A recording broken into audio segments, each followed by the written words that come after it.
From the dusty clubs of Albuquerque to the thunderous roar of stadium crowds, Randy Castillo's life was a rock and roll odyssey. Inspired by the Beatles, he blazed a trail through the music world, his powerful drumming propelling the careers of rock legends like Ozzy Osbourne and Motley Crue. He conquered the heights of fame, only to face the depths of personal tragedy.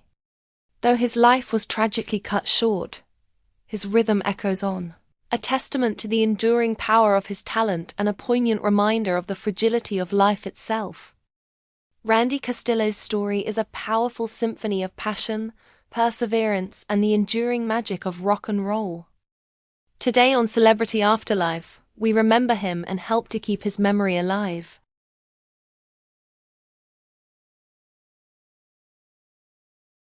Born on December 18, 1950, Randy entered the world amidst a rich tapestry of heritage. The son of a Spanish, French, Native American mother, Margaret, and a Native American Hispanic father, Frank. Kiko. Growing up surrounded by the melodies of his four musical sisters, Frances, Marilyn, Phyllis, and Christine, it's no wonder that music became his calling.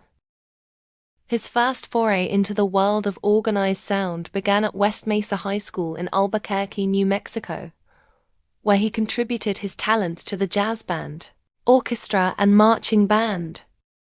So profound was his impact that he composed the high school cadence, a rhythmic legacy that echoes through the school's halls to this day.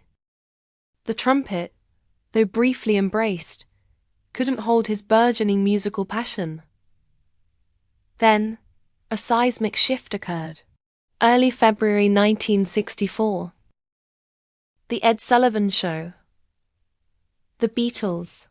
Their electrifying performance ignited a fire within him, a yearning for the rhythmic thunder of a drum kit. He knew with absolute certainty that this was his path. But his father, wary of fleeting fancies after the trumpet's brief reign, remained unmoved. A drum kit, he reasoned, would suffer the same fate.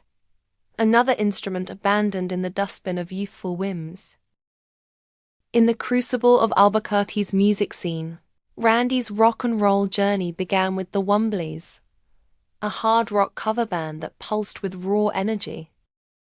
Their sound echoed through the clubs of Albuquerque before they migrated to the mile-high city of Denver.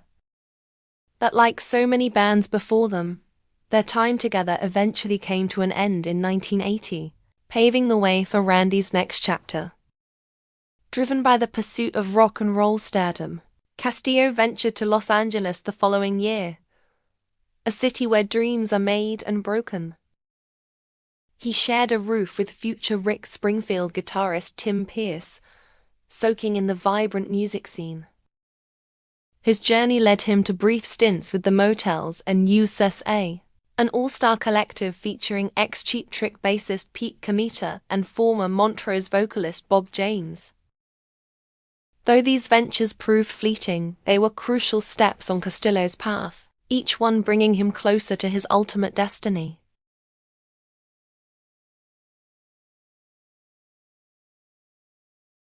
In 1984, Castillo landed the drumming gig for Lita Ford, his powerful rhythms pulsing through her Dancing on the Edge album. It was Ford who then unknowingly set the stage for his next act, introducing Castillo to her boyfriend, Motley Crue bassist Nikki Sixx, and Sixx's bandmate, Tommy Lee.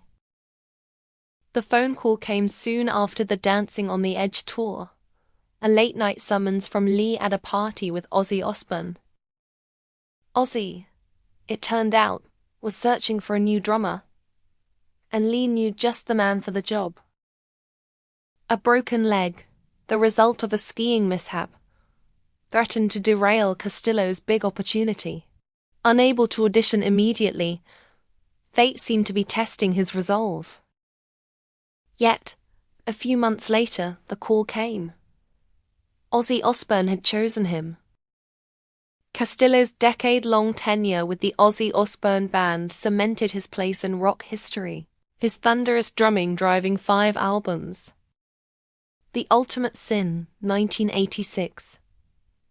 No Rest for the Wicked, 1988. Just Say Ozzy, 1990. No More Tears, 1991.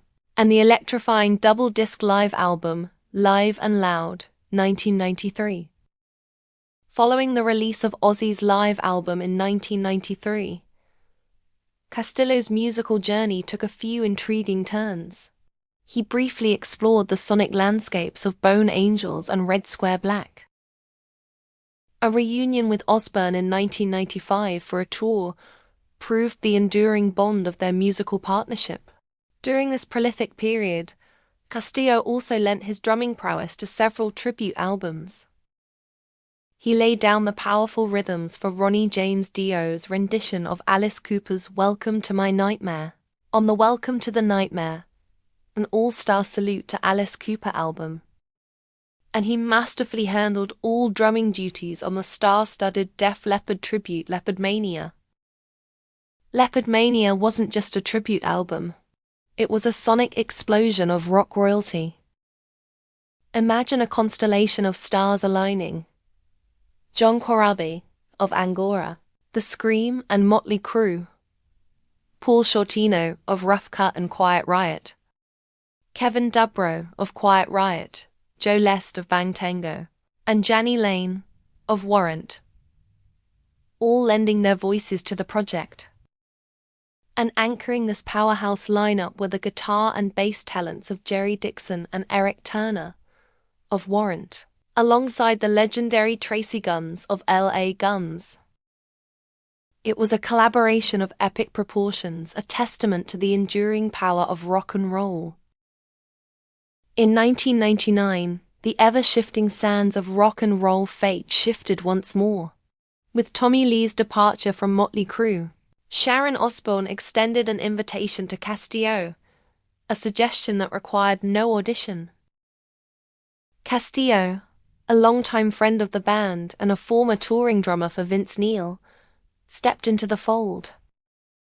His sole studio offering with the Crue, 2000's New Tattoo, marked a return to their signature sound. Yet fan reaction proved divided, and the album fell short of expectations. Despite this, a resurgence of interest in 80s hard rock acts fueled anticipation for the upcoming Maximum Rock tour, a powerhouse lineup featuring thrash metal titans Anthrax and Megadeth alongside Motley Crue.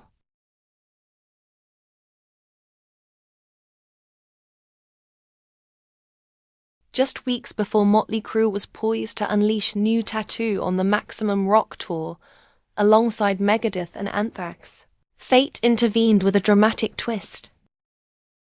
While performing with his mariachi side project, Arthur, at the Cat Club in Hollywood, Castillo fell ill. Immediately after the show, he hailed a cab to nearby Cedars-Sinai Hospital, collapsing as he was being admitted. Doctors quickly discovered a ruptured duodenal ulcer, a life-threatening condition that demanded immediate action. Emergency surgery saved Castillo's life, but his rock and roll journey was about to take an unexpected detour. It ate a hole through the lining of my stomach, and once it opened up, all that acid in the tummy just pours into your lower intestines and wreaks havoc, he stated at the time. With Castillo sidelined, the thunderous beat of Motley Crue's drums was temporarily entrusted to Hole's Samantha Maloney for the tour. While recuperating from his surgery in October 2000, Castillo faced a new, chilling challenge. A small lump on his jaw, initially dismissed, grew with alarming speed, reaching the size of a golf ball within a month. He sought medical attention and received a devastating diagnosis of squamous cell carcinoma. This common form of cancer, though often treatable if caught early, carries a dangerous potential for rapid spread if left unchecked, casting a shadow of uncertainty over Castillo's future. There's nothing like the wave of emotion that hits you when you get told You have cancer. Nothing can prepare you for the doom you feel inside upon hearing those words. Castillo said after undergoing surgery to remove a lump the size of a lime from under his right jawline. I am currently getting radiation every day 5 days a week, and chemotherapy once every 3 weeks for 6 months. Cancer is a bitch, He said after learning of his diagnosis. A fragile hope flickered in mid-2001 as Castillo's cancer went into remission. Rumors swirled that he would rejoin Ozzy Osbourne's solo band for that summer's Ozfest tour, a dream reunion that would also feature Geezer Butler on bass. But like whispers in the wind, these hopes soon faded, revealing the rumors to be nothing more than wishful thinking.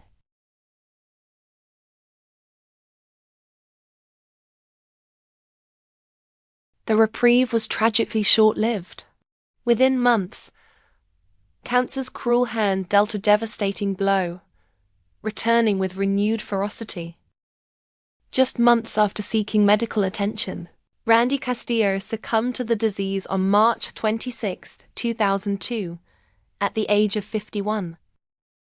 Even in his final weeks, his passion for music burned bright.